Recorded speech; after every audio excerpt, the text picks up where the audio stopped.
Hello, hello. I hope you are having a great week leading up to this holiday weekend and hopefully staying cool with this heat wave that is sweeping our country. So I wanted to come here today. Some folks are wondering, I haven't been doing these connector dots lately, and I wanted to get back to chat with you and share some of these short insights in these connector dots, which are kind of like my brief, candid insights for both healthcare, pharmacy, and life for my connectors and pharmovators out there. So today is Leadership Thursday, and I wanted to talk about leading yourself and your personal goals. So the question here is, are you leading yourself or managing yourself? I think this is an important topic, and it really came to mind today as we are starting a new month, really a new quarter, and really the whole second half of this year. Can you believe it or not? I'm not sure if that has sunk in yet, but 2021 is halfway done. We were so eager to get out of 2020, and 2021 is flying by. I hope it is going well for you. So on this topic of, managing yourself, leading yourself, it is so important for us to lead ourselves before we can lead others.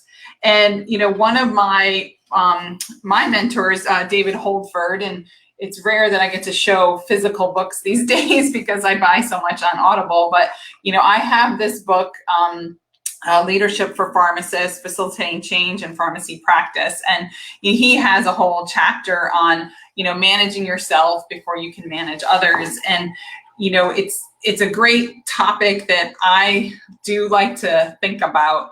And I've been lucky enough to have mentors who have helped me to prioritize myself and thinking through how you are leading yourself first. And I've benefited from that. So one way that came to mind for today's topic is related to our goals and how we are prioritizing developing ourselves, as well as, prioritizing our goals, not just the business goals and the goals of our corporations, but what are our goals? And again, as we start this unique time of year, it's important for us to be thinking about how we can do that. So if you don't know me, I'm your host here, Kimber Boothe. I'm a strategic pharmacy coach and consultant, and I have been a pharmacist, healthcare leader, and now entrepreneur.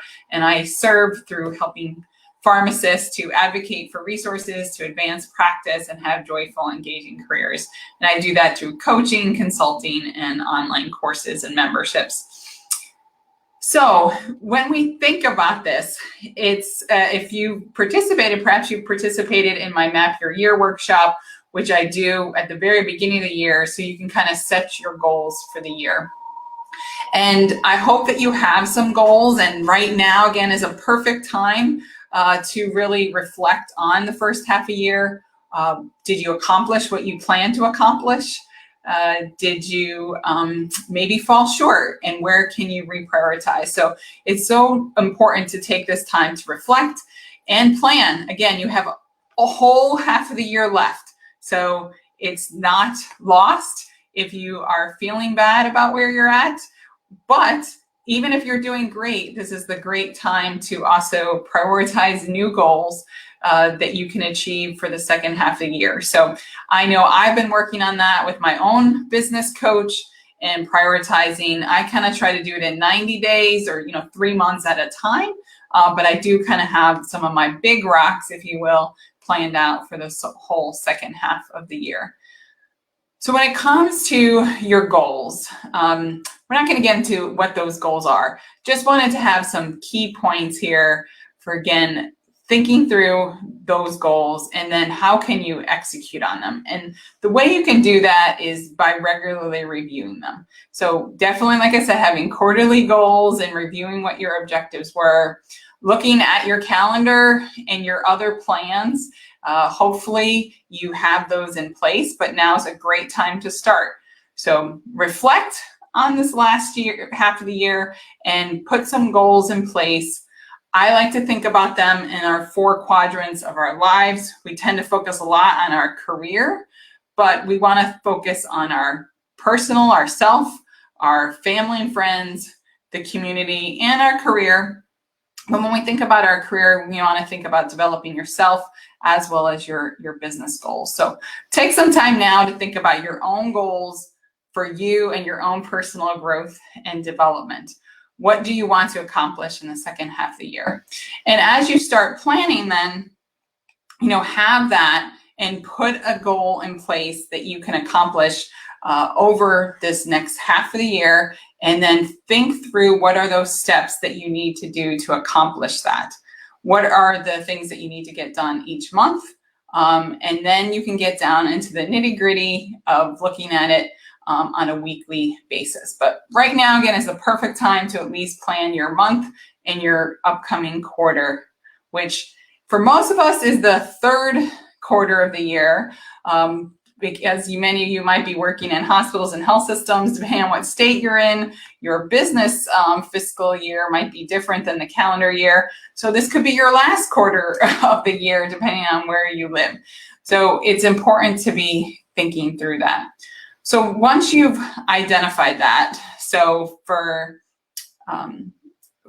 me, I have some personal goals and I've mapped them out. So after you identify them, those big rocks, then you're going to want to start going into your personal calendar. I try to use Outlook for everything. It's key to just choose one calendar and go ahead and start planning your weeks of what you need to get in there. And then what I like to do is something called Q2 or Quadrant 2 planning. This is something I learned years ago from Franklin Covey. I put time at the end of my day for me to plan for the next day. What are those daily things that I want to accomplish the next day? Reflect on the day that I just had. And then at the end of the week, I usually do this on Fridays. I am looking back and reflecting on the week and then scheduling what he calls is the big rocks for the following week. What do I have to get done? And you can then have the ability to organize everything else after you get those big rocks on your calendar. So again, I don't want to spend a ton of time. I like to keep these short so you can get on with your day, but want you to enjoy these connector dots to, again, let's focus on ourselves, our development, focus on managing yourself and leading yourself before you can lead others. You owe it to yourself to invest. And that does come with planning. It is, I don't think they've seen, I don't think any research has shown that people who are very successful just like float through life. They are usually very strategic with their time. They may not have to work or be workaholics. I'm not suggesting that, but being strategic with your time and focus on the most important things is how people are successful. So I wish you much success. So as I always say, be bold, be a connector in advanced pharmacy practice and healthcare. I want to invite you to join me for future connector dots. You can access the full library of other sessions that I've done at kimberbooth.com/dots. Or just go to my main website at kimberbooth.com to connect with me and book a call. I'd love to know more about you and see how I can support you in your own growth and development journey. So let's do this. Have a great week and holiday. Take care.